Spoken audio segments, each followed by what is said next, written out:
Do you ever feel like the world is moving too fast, while your soul is begging for stillness? There's a kind of tiredness that doesn't come from the body.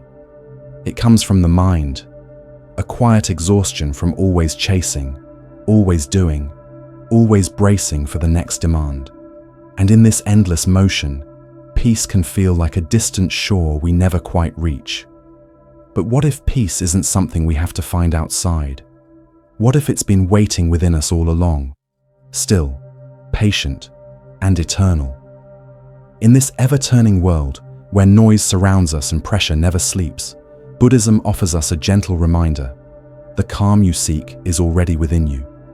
Not something to acquire, but something to return to. Today, let's walk together, not toward escape, but toward a deeper awareness, toward the kind of calm that doesn't break when life gets hard, a steady flame that keeps burning, even in the winds of change. We'll explore 10 timeless teachings from Buddhist wisdom, each one a quiet doorway to inner peace, each one a step towards stillness that endures. Let's begin. Lesson 1. The strength to pause before you react. The world will test you, words will sting, people will misunderstand, unexpected chaos will rise like a storm, but before you react, there is a breath, and in that breath is power. The Buddha once said, "Remain calm in praise or blame." He wasn't teaching us to be indifferent, but to be rooted, because when we react without awareness, we hand over our peace. But when we pause, breathe, and observe, we stay grounded. That tiny space between stimulus and response is where your true self lives. You don't need to attend every battle life invites you to. You don't need to defend yourself against every opinion. Each time you choose stillness over impulse, you plant a seed of unshakable peace. Like a tree that does not break in the wind, your inner world becomes steady, even when the outer world is not. Lesson 2. The river of life never stands still. Everything you love, everything you fear, everything you cling to will change. This is not a warning, it's a liberation. We live in the illusion that things should stay the same, that happiness should last forever, that pain will never pass. But Buddhism teaches us, nothing is fixed, nothing is permanent, and in that truth, there is deep peace. Look around you, seasons shift, people grow apart, even the face you see in the mirror changes. Like a river, life keeps flowing. The more we try to hold on, the more we suffer. Daniel once lost his job and felt like the ground beneath him collapsed. Days were heavy, and nights even heavier. But time, as it always does, moved on. And with it, so did he. He discovered parts of himself he had forgotten. The sorrow didn't stay, nor did the fear. The Buddha's teaching is simple. All things arise and pass away. When you learn to flow with change instead of fighting it, peace finds you. Not because life got easier, but because you stopped clinging. Accept the waves. Let them come. Let them go. In that surrender, you'll discover something remarkable. A peace that doesn't depend on anything outside of you. Lesson 3. The root beneath the restlessness. So much of our suffering doesn't come from the world itself. It comes from our resistance to it. From the quiet voice inside that says, "This isn't enough. This isn't how it should be." We live in a constant state of longing for more comfort, more love, more approval, more certainty. We become trapped in the idea that happiness lies somewhere just out of reach. When we get the promotion, when we fix the relationship, when we finally have control. And so, we keep running, chasing a mirage that only leads us deeper into exhaustion. John's story is one many of us know all too well. He had worked hard, put in the hours, exceeded expectations. And like anyone would, he hoped for recognition. He dreamed of the title, the pay raise, the validation. But when the promotion went to someone else, his thoughts turned bitter. Why not me? I earned it. I deserved it. That one unfulfilled desire became a storm inside him. His focus crumbled. His days became colored with disappointment. Peace was no longer within reach. not because of what happened, but because of the way he held on to what didn't. But John did something rare. Instead of blaming the world, he turned inward. He asked himself, what am I really holding on to? And why? As he began to let go of his need for things to unfold a certain way, a soft lightness returned. He didn't stop caring about his work, but he stopped tying his happiness to a specific outcome. And in that surrender, he found something far more powerful than any title: peace of mind. The Buddha taught that craving, the endless thirst for what is not, is the root of our suffering. Not because desires are wrong, but because we believe we cannot be whole without them. True freedom begins when we no longer measure our peace by what we achieve or acquire. When we loosen our grip on how life should be, we find the space to breathe in how it actually is. And in that space, contentment is born. We don't need to stop dreaming, but we do need to stop believing that happiness only lives on the other side of our desires. Letting go doesn't mean giving up. It means returning to the present moment, where peace patiently waits, untouched by gain or loss. Lesson 4: The quiet revolution of mindfulness. Real peace isn't loud. It doesn't arrive with a dramatic entrance or solve all your problems in one breath. It comes quietly, when your mind stops rushing to the past or racing into the future. It comes when you return, even for a moment, to the here and now. But most of us don't live here. We live in yesterday's regrets and tomorrow's worries. Our minds are like restless birds, always flying, never landing. We replay conversations. We anticipate disasters. And in the process, we miss the only place where life actually happens: now. Mindfulness is the gentle art of remembering the present, not with force, but with kindness. It's the act of noticing, really noticing, what's already around you, the sensation of breath entering your nose, the sound of leaves brushing against the wind, the feeling of your heartbeat slowing as you pause. These are not distractions. They are doorways back to yourself. John, once again, offers a quiet example. One evening, after a long day, his mind was tangled with thoughts. He kept going over a mistake he'd made at work.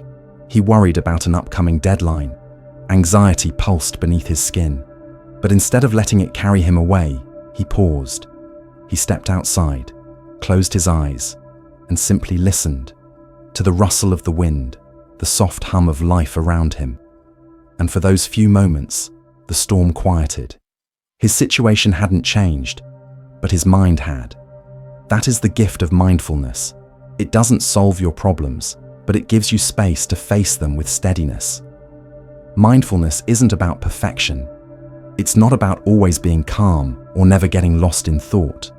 It's about returning over and over again to this moment, to your breath, to your body, to your awareness.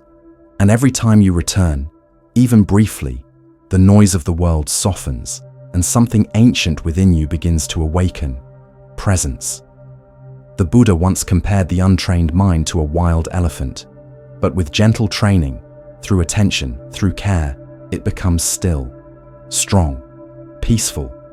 So start small. One breath, one pause, one step into now. And watch as the present moment, which once felt so ordinary, begins to bloom with quiet miracles. Lesson 5: The gentle power of non-attachment. We often believe that love means holding on tightly, clinging to people, to memories, to outcomes we've imagined. But in truth, the tighter we hold, the more we suffer. Attachment is like holding onto a burning rope with bare hands. The more we grip, the more we get burned. And yet, we do it all the time. We say, "I can't lose this person," or "I need this to work out," as if our happiness is tied to a single thread. But real peace is found not in clinging, but in letting go with love. Non-attachment isn't about being cold or uncaring. It's about loving without fear, giving without expectation, and being present without needing to control. Picture a butterfly resting in your open hand. If you try to trap it, it will struggle or die. But if your palm is open and gentle, it might choose to stay. That's what non-attachment feels like. Open-hearted and free. David learned this through heartbreak. When his long-term relationship ended, it felt like his whole world collapsed. His mind spiraled into the past, replaying every conversation, questioning every choice.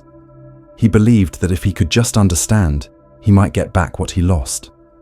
But all that clinging only made the wound deeper. It took time and tenderness.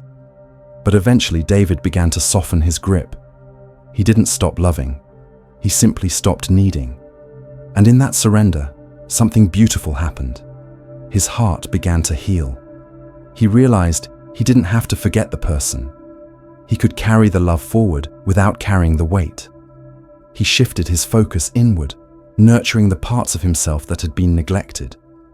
Slowly, peace returned, not because the past was rewritten, but because he stopped resisting what was.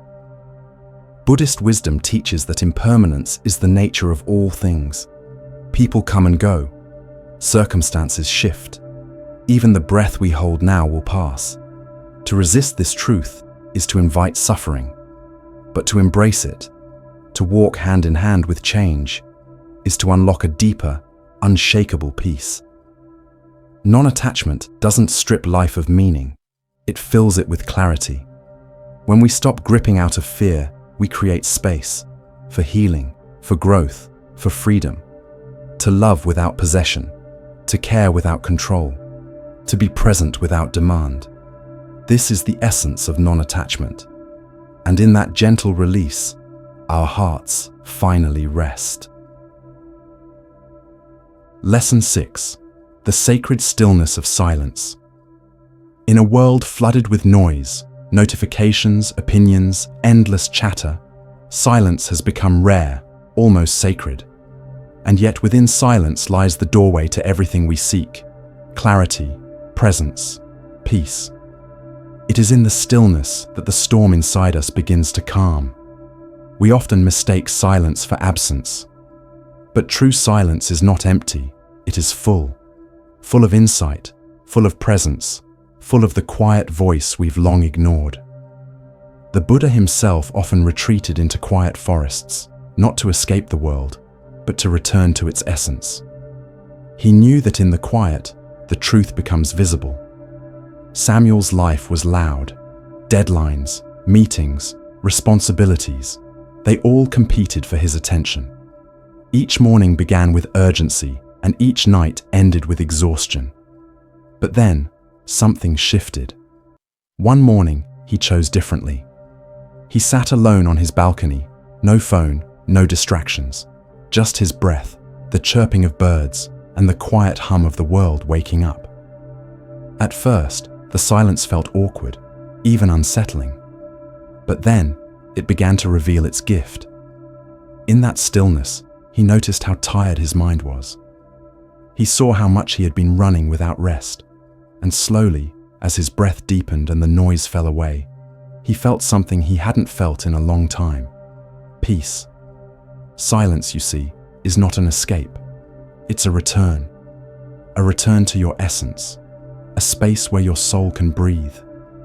In the gaps between thoughts, you rediscover who you are beneath all the roles, all the expectations. Just presence, just being. The great masters didn't teach with endless words. They often taught with pauses, with space, because the deepest truths are not shouted, they're felt in silence. When we quiet the outer noise, the inner wisdom speaks, not in dramatic voices, but in subtle nudges, soft insights, quiet understanding. Make time each day for silence, even 5 minutes. Sit without needing to do. Listen without needing to respond. Let your breath anchor you. Let the present moment hold you. In this stillness, the frantic world slows down, and your heart remembers what truly matters. You don't need a mountain cave or a meditation cushion to find stillness. It lives in your breath, your pause, your willingness to stop. In silence, we stop reacting and start seeing. And in that seeing, we find not emptiness, but fullness. A stillness that doesn't just calm us, but transforms us. Lesson 7. Let go of ego to discover true peace. The ego whispers constantly, be right, be admired, be in control. It's the voice that compares, competes, and clings to image. It tells us that our worth depends on how we're seen by colleagues, family, the world. And so we armor ourselves with opinions, titles, and the need to win every conversation. But this endless proving, this struggle to be someone, it wears us down. The harder we try to defend the ego, the more restless we become. True peace begins the moment we loosen our grip on that voice. Olivia used to feel tense at family dinners. A small disagreement over something as simple as a recipe would light a fire inside her. She needed to be right, needed to correct, needed to be seen as the one who knew best. But it never brought her joy, only friction. One evening, she made a quiet decision. She listened without interrupting. She let others speak without correcting them. She smiled instead of pushing back. And something softened, both in her and in the room around her. The conversations flowed, the atmosphere lightened, and Olivia felt something unfamiliar yet beautiful, calm. In releasing the ego's need to be right, she found connection.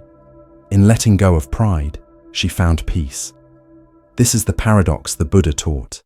When we drop the illusion of self-importance, our true self emerges, quiet, grounded, radiant. Letting go of ego isn't about losing identity. It's about shedding the false armor that keeps us distant and defensive. It's about stepping into presence with open hands and an open heart. We are not our titles, our victories, or our need to win. We are presence, awareness, compassion. And when we rest in that truth, the war within us ends. Lesson 8. Accept what you cannot control. So much of our suffering is born not from life itself, but from our resistance to it. We want the world to move to our rhythm. We want people to act the way we expect. We want stability in a world built on change. And when things don't unfold according to our plan, we tighten, push, and rage against reality. But peace does not live in control. It lives in surrender. There are things you can influence, and there are things you cannot. Wisdom is knowing the difference and choosing to focus your energy on what's truly within your hands. Mia learned this in the middle of a storm. Her company announced sudden layoffs, and 2 close friends lost their jobs overnight. Though her own position was safe, her heart was shaken. The fear of uncertainty gripped her. She couldn't sleep, couldn't focus. She kept replaying the scenario in her mind, trying to predict the next wave of loss. But one morning, in the quiet of her thoughts, she asked herself, "What am I really fighting?" The answer was clear: reality. And so she let go of what she couldn't control. Not with apathy, but with clarity. She showed up for her friends. She focused on her work. She nurtured her own well-being. The fear didn't vanish, but it stopped ruling her life. In that surrender, strength was born. Acceptance is not giving up. It's waking up. It's standing like a tree in the wind, bending, not breaking. It's choosing to respond rather than react. It's turning inward when the outside world spins. The Buddha taught that suffering comes not from what happens, but from our resistance to what happens. When we loosen that resistance, even life's harshest moments become teachers. Acceptance teaches us to stop wasting energy fighting what is, and to start living with what can be. Let the wind blow. Let the river flow. You do not need to dam the stream. You only need to float wisely. In doing so, you'll discover that peace was never outside you. It was always there, waiting beneath the struggle, quiet and steady, like the earth beneath your feet. Lesson 9. Choose kindness over judgment. When we judge, we divide. Our minds become restless and our hearts grow rigid. We begin to label others, good or bad, right or wrong, worthy or unworthy. And slowly, without realizing it, We isolate ourselves in a prison of criticism. Judgment feels like control, but it's a subtle form of suffering. It separates us from others and weighs heavily on our spirit. But compassion, it does the opposite.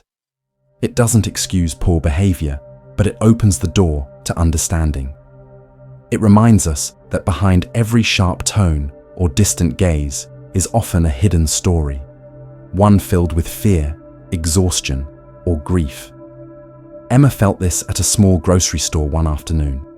The cashier was distant, abrupt, barely looked up. Emma's first instinct was to match the energy, to respond coldly, but then she paused. She breathed, and she saw not a rude person, but a tired soul. So instead of snapping back, she simply said, "Thank you," with warmth in her eyes. For just a moment, the cashier's face softened. This is the gentle miracle of compassion. It disarms hostility, not by force, but by presence. It doesn't require us to fix others. It simply asks us to remain kind in a world that often forgets kindness. Each time we choose understanding over judgment, we make the world, and ourselves, lighter. You don't need to carry the heavy weight of blame. You can let it go. You can rest in patience, in empathy, and that is a quiet kind of freedom. Lesson 10. Let gratitude be your ground. Gratitude is a silent balm. It softens the sharp edges of longing and brings color back into ordinary moments. In a world always pushing us toward more success, more possessions, more goals, gratitude gently says, "Look again." What you need might already be here. It doesn't mean denying the hard days. It means noticing what still shines in spite of them. Leo was always chasing something: deadlines, promotions, a sense of relief that never seemed to arrive. Each morning felt like a race, each night a collapse. But when he began to write down just one thing he was thankful for, something shifted. A quiet cup of coffee, a cool breeze at dawn, a kind word from a colleague.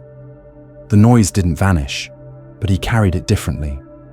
He walked slower, breathed deeper, smiled more. This is the power of gratitude. It doesn't erase life's storms, but it teaches you how to stand in the rain without drowning. It grounds you, reminds you that even now something is okay. Even now there is enough. And when you begin to notice those small blessings, you discover the great secret. Peace was never somewhere else. It was here, in this moment, waiting to be seen. Conclusion: the journey inward begins with a breath. If these teachings found their way into your heart today, then you've already taken the first step toward a quieter life. A life not ruled by ego, but guided by presence. Not hardened by judgment, but softened by compassion. Not frantic for more, but grateful for now. When you walk this path, one of awareness, acceptance, and kindness, you become like a still, deep lake. The world around you may shift, storms may howl, but beneath it all, there is stillness. There is strength. And that strength, it isn't loud. It doesn't boast. It simply is. Like the mountain that doesn't need to prove its height. Like the tree that bends in the wind, but never breaks.